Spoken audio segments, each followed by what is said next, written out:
नमस्कार।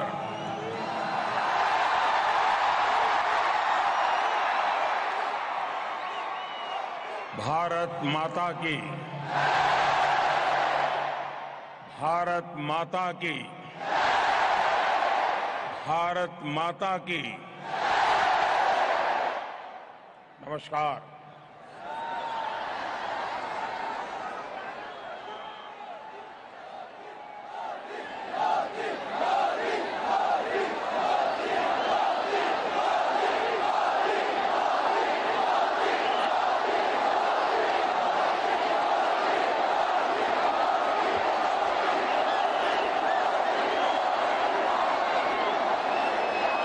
गुजरात के गवर्नर आचार्य देवव्रत जी, यहां के लोकप्रिय मुख्यमंत्री भूपेंद्र पटेल जी,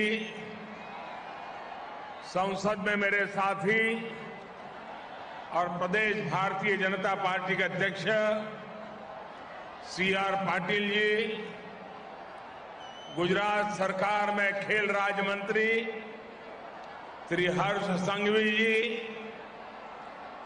संसद में मेरे सहयोगी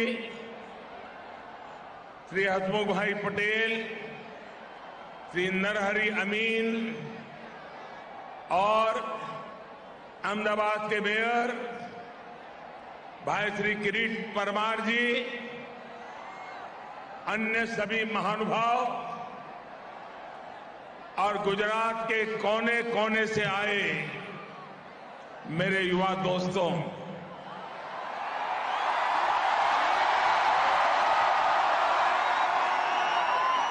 मेरे सामने ये युवा जोश का ये सागर,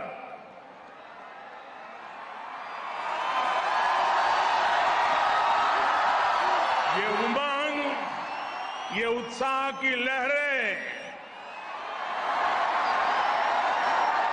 ये साफ बता रही है कि गुजरात का नौजवान, आप सब आसमान छूने के लिए तैयार हैं।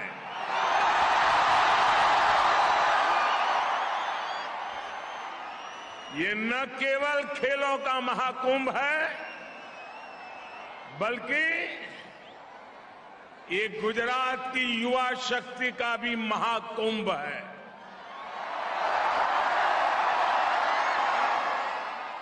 मैं आप सभी युवाओं को 11वें खेल महाकुंभ के लिए ढेर सारी शुभकामनाएं देता हूं।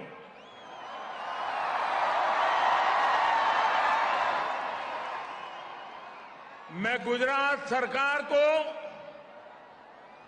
विशेष रूप से यशस्वी मुख्यमंत्री श्री भूपेंद्र भाई पटेल को भी इस भव्य आयोजन के लिए बहुत बहुत बधाई देता हूं।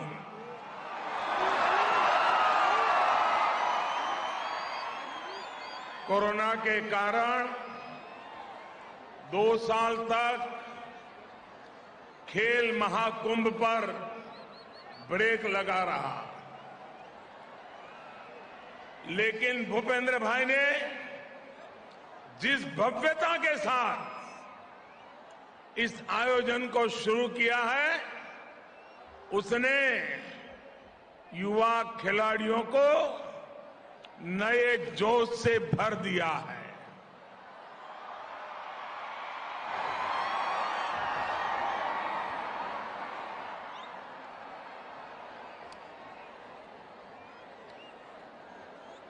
दोस्तों, मुझे याद है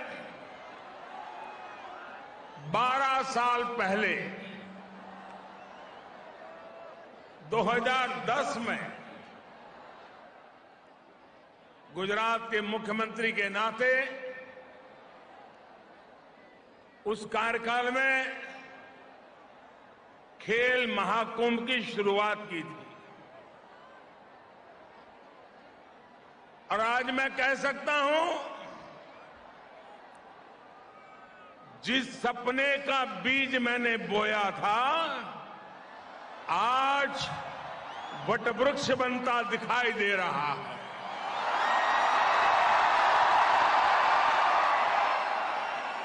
उस बीज को मैं आज इतने विशाल वटवृक्ष का आकार लेते देख रहा हूं।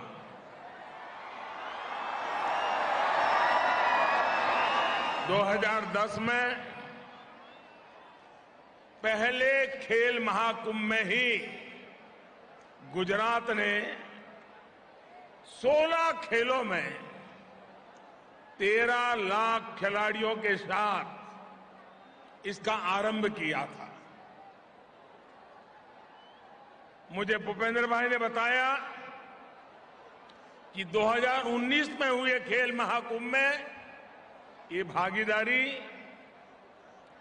13 लाख से 40 लाख युवाओं तक पहुंच गई थी। 36 स्पोर्ट्स और 26 पैरा स्पोर्ट्स में 40 लाख खिलाड़ी, कबड्डी, खो खो और टग ऑफ वॉर से लेकर योगासन और मल्लखंब तक, स्केटिंग और टेनिस से लेकर फेंसिंग तक, हर खेल में हमारे युवा आज कमाल कर रहे हैं।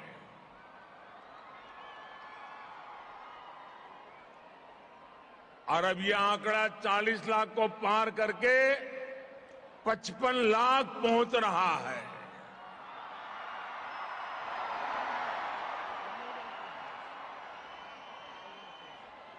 शक्ति दूत जैसे कार्यक्रमों के जरिए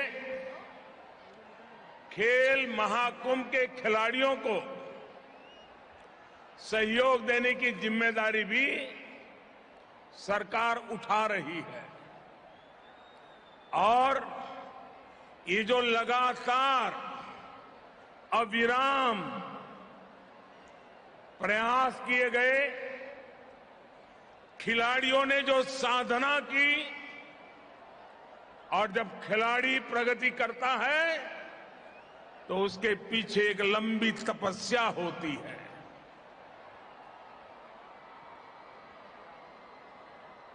जो संकल्प गुजरात के लोगों ने मिलकर लिया था, वो आज दुनिया में अपना परचम लहरा रहा है।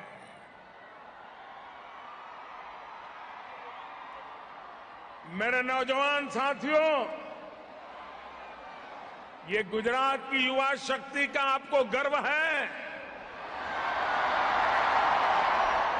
गुजरात के खिलाड़ी पराक्रम कर रहे हैं, आपको गर्व हो रहा है।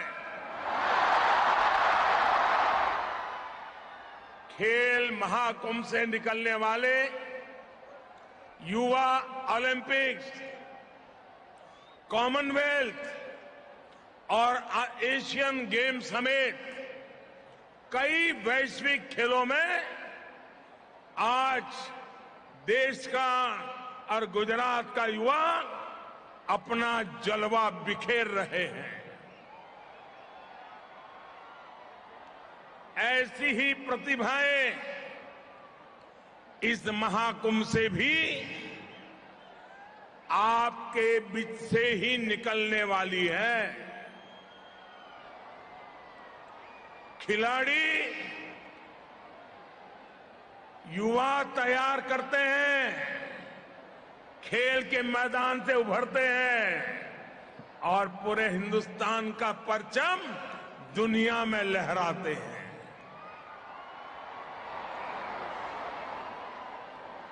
साथियों, एक समय था जब खेल जगत में भारत की पहचान केवल एक दो खेलों के भरोसे टिकी थी।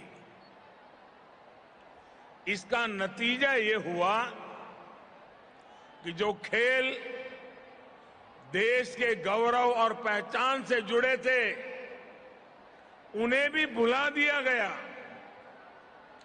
इस वजह से खेलों से जुड़े संसाधन बढ़ाने, स्पोर्ट्स इंफ्रास्ट्रक्चर को आधुनिक बनाने पर जितना ध्यान देना चाहिए था, जितनी प्राथमिकता देनी चाहिए थी, वो एक प्रकार से रुक गया था। इतना ही नहीं, जैसे राजनीति में भाई भतीजावाद घुस गया है, खेल जगत में भी खिलाड़ियों के चयन में पारदर्शिता की कमी भी एक बहुत बड़ा फैक्टर थी। खिलाड़ियों की सारी प्रतिभा परेशानियों से जूझने में ही निकल जाती थी। उस भंवर से निकालकर भारत के युवा आज आसमान छू रहे हैं।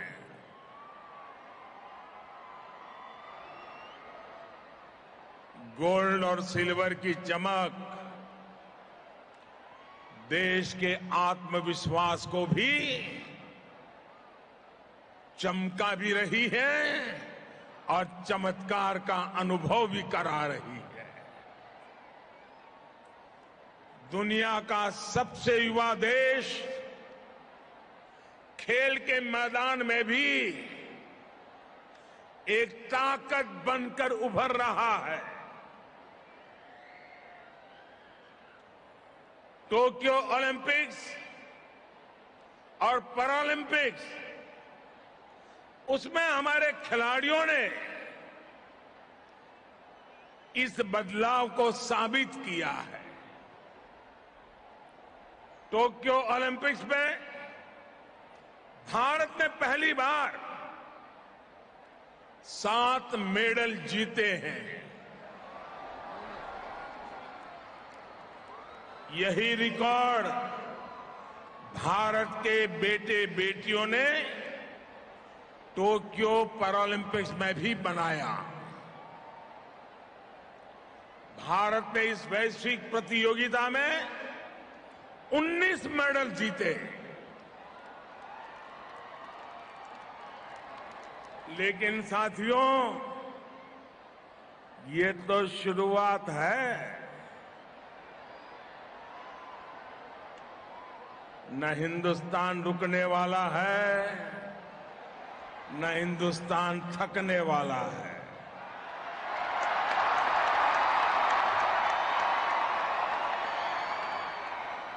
मुझे मेरे देश की युवा शक्ति पर भरोसा है। मुझे मेरे देश के युवा खिलाड़ियों की तपस्या पर भरोसा है। मुझे मेरे देश के युवा खिलाड़ियों के सपने, संकल्प और समर्पण पर भरोसा है। और इसलिए आज मैं लाखों युवाओं के सामने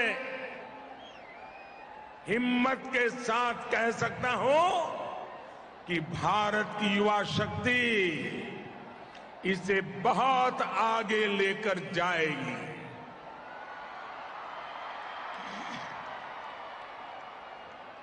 वो दिन दूर नहीं जब हम कई खेलों में कई गोल्ड एक साथ जीतने वाले देशों में हिंदुस्तान का तिरंगा भी लहराता होगा।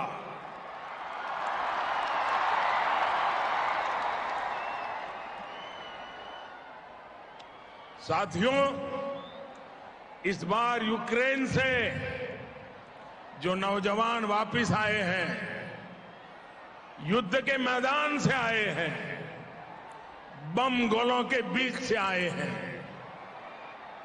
लेकिन आकर के उन्होंने क्या कहा? उन्होंने ये कहा कि आज तिरंगे की आन बान शान क्या होती है, ये हमने यूक्रेन में अनुभव किया है।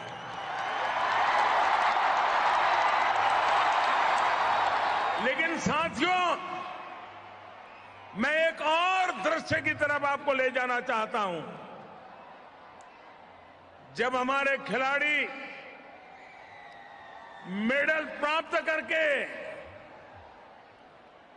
पोडियम पर खड़े रहते थे और जब तिरंगा झंडा दिखाई देता था, भारत का राष्ट्रगान होता था, आपने टीवी पे देखा होगा हमारे खिलाड़ियों की आंखों से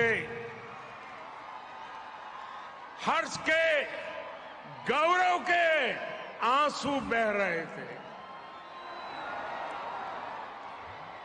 ये होती है देशभक्ति। साथियों, भारत जैसे युवा देश को दिशा देने में आप सभी युवाओं की बहुत बड़ी भूमिका है। आने वाले कल को युवा ही गढ़ सकता है और वही गढ़ सकता है जो उसके लिए संकल्प लेता है और संकल्प के साथ समर्पण से जुट जाता है।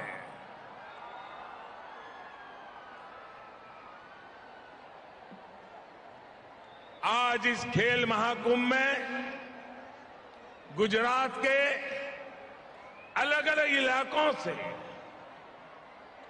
गांव से, शहर से, कस्बों से आप लाखों युवा यहां एक साथ जुड़े हैं। आप अपने सपनों को पूरा करने के लिए दिन रात मेहनत कर रहे हैं। मैं आपके सपनों में आपके क्षेत्र का भविष्य देखता हूं, आपके जिले का भविष्य देखता हूं। मैं आपके सपनों में पूरे गुजरात और देश का भविष्य देखता हूं। और इसलिए आज स्टार्टअप इंडिया से लेकर स्टैंड अप इंडिया तक, मेक इन इंडिया से लेकर आत्मनिर्भर भारत और वोकल फॉर लोकल तक, नए भारत के हर अभियान की जिम्मेदारी भारत के युवाओं ने खुद आगे बढ़कर उठाई है। हमारे युवाओं ने भारत के सामर्थ्य को साबित करके दिखाया है। मेरे नौजवान साथियों, आज सॉफ्टवेयर से लेकर स्पेस पावर तक, डिफेंस से लेकर आर्टिफिशियल इंटेलिजेंस तक, हर फील्ड में भारत का दबदबा है। दुनिया भारत को एक बड़ी शक्ति के रूप में देख रही है। भारत की इस शक्ति को स्पोर्ट्स स्पिरिट, खेल दिली कई गुना बढ़ा सकती है। यही आपकी सफलता का भी मंत्र है। और इसलिए मैं हमेशा कहता हूं, जो खेले वो ही खिले। मेरी आप सब युवाओं के लिए भी सलाह है, सफलता के लिए कभी कोई शॉर्टकट मत खोजिएगा। आपने रेलवे प्लेटफॉर्म पर देखा होगा, कुछ लोग ब्रिज पर से जाने के बजाय पटरी क्रॉस करके जाते हैं, तो वहां रेलवे वालों ने लिखा होता है, short come will cut you short.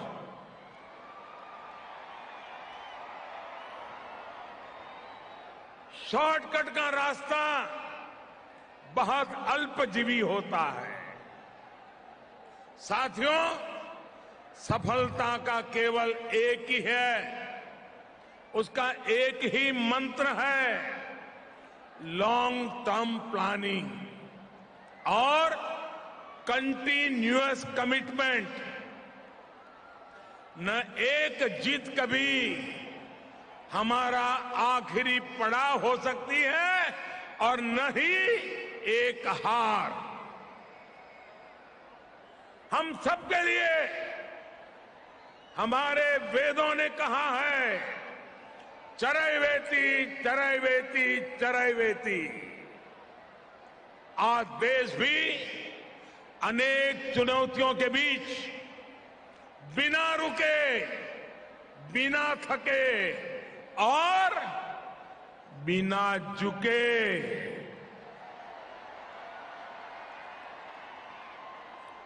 आगे बढ़ रहा है।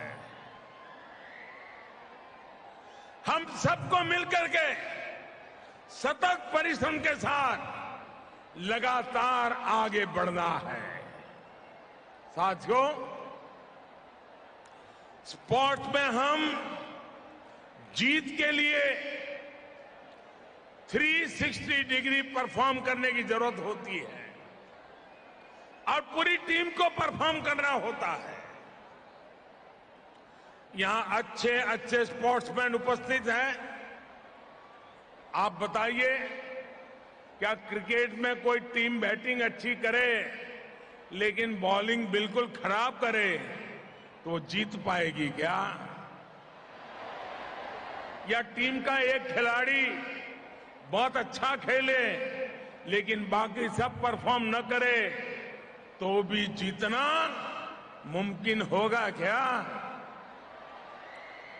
जीतने के लिए पूरी टीम को बैटिंग, बॉलिंग और फील्डिंग में सब जगह अच्छा खेलना होगा। भाइयों और बहनों, भारत में खेलों को सफलता के शिखर तक पहुंचाने के लिए भी देश को आज ऐसे ही 360 डिग्री टीम वर्क की जरूरत है। इसलिए देश एक होलिस्टिक अप्रोच के साथ काम कर रहा है। खेलो इंडिया प्रोग्राम इसी प्रयास का एक बड़ा उदाहरण है। पहले हमारी युवा प्रतिभाएं दबी रह जाती थी, उन्हें मौका नहीं मिलता था। हमने देश की प्रतिभाओं को पहचानना, उन्हें हर जरूरी सहयोग देना शुरू किया। प्रतिभा होने के बावजूद हमारे युवा ट्रेनिंग के अभाव में पीछे रह जाते थे। आज बेहतर से बेहतर ट्रेनिंग सुविधाएं खिलाड़ियों को दी जा रही है। देश ये सुनिश्चित कर रहा है कि खिलाड़ियों को रिसोर्सेज की कोई कमी न पड़े। पिछले 7-8 सालों में स्पोर्ट्स बजट करीब करीब 70% बढ़ाया गया है। एक बड़ी चिंता खिलाड़ियों के भविष्य को लेकर भी रहती थी। आप कल्पना करिए, अगर खिलाड़ी अपने भविष्य के लिए आश्वस्त नहीं होगा तो क्या वो खेल के प्रति 100% समर्पण कर पाएगा? इसलिए हमने खिलाड़ियों को मिलने वाले एनकरेजमेंट एंड अवार्ड्स में भी 60% से ज्यादा का इजाफा किया है। अलग अलग स्कीम्स के जरिए अब उन सभी कोचिज को भी रिवॉर्ड दिया जा रहा है जिन्होंने मेडल जीतने वाले खिलाड़ियों को प्रशिक्षण दिया था। इसका परिणाम यह है कि आज ग्रामीण इलाकों से, पिछड़े वर्ग से, आदिवासी समाज से भी वो प्रतिभाएं देश के लिए सामने आ रही है जिसके लिए देश को गौरव हो रहा है। साथियों, हमारे देश में खिलाड़ियों को एक और भी विचित्र सी परेशानी का सामना करना पड़ता रहा है। पहले आप अगर किसी को बताते थे कि मैं खिलाड़ी हूं तो लोग पूछते थे कि भाई ठीक है, खिलाड़ी हो, हर बच्चा खेलता है, लेकिन असल में आप करते क्या हो? यानी खेल को हमारे यहां सहज स्वीकृति ही नहीं थी। साथियों, परेशान मत होइए, ये दिक्कत केवल आपके सामने नहीं आती थी, हमारे देश के बड़े बड़े खिलाड़ियों को भी इससे गुजरना पड़ा है। मेरे नौजवान साथियों, हमारे खिलाड़ियों की सफलता ने अब समाज की सोच को बदलना शुरू किया है। अब लोग ये समझ रहे हैं कि स्पोर्ट्स में कैरियर का मतलब केवल वर्ल्ड नंबर वन बनना ही होता, ऐसा नहीं है। स्पोर्ट्स से जुड़ी तमाम संभावनाओं में युवा अपना कैरियर बना सकते हैं। कोई कोच बन सकता है, कोई स्पोर्ट्स सॉफ्टवेयर में सफलता कमाल कर सकता है, स्पोर्ट्स मैनेजमेंट में भी स्पोर्ट्स से जुड़ा एक बड़ा क्षेत्र है। कई युवा स्पोर्ट्स राइटिंग में शानदार कैरियर बना रहे हैं। ऐसे ही खेलों के साथ साथ ट्रेनर, फिजियोथेरेपिस्ट और डाइटिशियन जैसे तमाम अवसर पैदा होते हैं। इन सभी फील्ड्स को युवा अपने लिए कैरियर के रूप में देखें, आगे बढ़े, इसके लिए देश प्रोफेशनल इंस्टीट्यूशंस खड़े कर रहा है। उदाहरण के तौर पर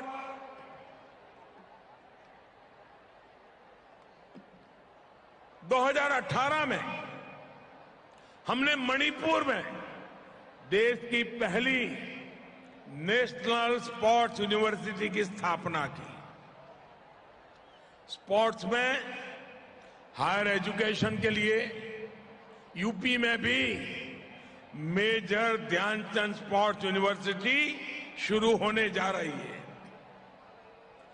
आईआईएम रोहतक ने स्पोर्ट्स मैनेजमेंट में पीजी डिप्लोमा भी शुरू किया है। हमारे गुजरात में स्वर्णिम गुजरात स्पोर्ट्स यूनिवर्सिटी भी इसका एक बड़ा उदाहरण है।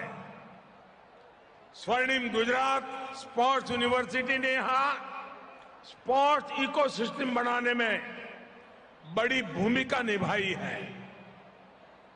मुझे बताया गया है कि गुजरात सरकार स्पोर्ट्स इकोसिस्टम और इंफ्रास्ट्रक्चर को और व्यापक बनाने के लिए तालुका और जिला स्तर पर स्पोर्ट्स कॉम्प्लेक्स भी बना रही है।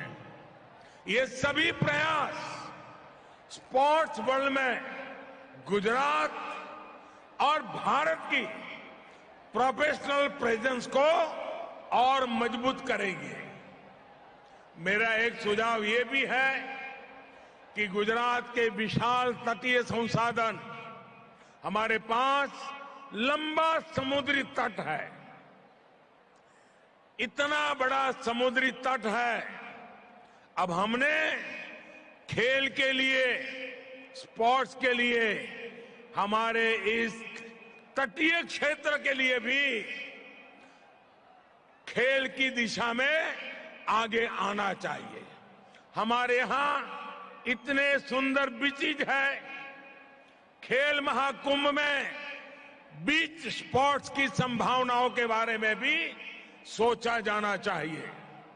साथियों, आप जब खेलेंगे, फिट रहेंगे, स्वस्थ रहेंगे, तभी देश के सामर्थ्य से आप भी वैल्यू एडिशन करने वाले एक महारथी बन जाएंगे और तभी आप राष्ट्र निर्माण में अपना योगदान देंगे। मुझे पूरा भरोसा है कि इस खेल महाकुंभ के आप सब स्टार अपने अपने क्षेत्र में चमकेंगे, नए भारत के सपनों को साकार करेंगे। मैं युवाओं के सभी आज परिवारजनों से भी आग्रह करना चाहता हूं। वक्त बहुत बदल चुका है। अगर आपके संतान में बेटा हो या बेटी, अगर खेल में उसकी रुचि है, आप उसको खोज निकालिए और उसको उत्साहित कीजिए, उसको आगे बढ़ने के लिए प्रोत्साहन दीजिए। आप किताबों के लिए उसको वापस मत खींचिए। उसी प्रकार से मैं पहले दिन से जब खेल महाकुंभ शुरू हुआ तब से कह रहा हूं कि गांव में जब खेल महाकुंभ का कार्यक्रम चलता हो, पूरा गांव वहां मौजूद रहना चाहिए। तालियां बजाने से भी खिलाड़ी को एक नया हौसला बुलंद हो जाता है। गुजरात का हर नागरिक किसी न किसी खेल महाकुंभ के कार्यक्रम में फिजिकली जाना चाहिए। आप देखिए, गुजरात भी खेल की दुनिया में अपना परचम लहराएगा। हिंदुस्तान के खिलाड़ियों में गुजरात के खिलाड़ी भी जुड़ जाएंगे। इसी एक अपेक्षा के साथ मैं फिर एक बार भूपेंद्र भाई और उनकी पूरी टीम को बधाई देता हूं। सभी युवाओं को शुभकामनाएं देता हूं। मेरे साथ बोलिए, भारत माता की, भारत माता की, भारत माता की। बहुत बहुत धन्यवाद।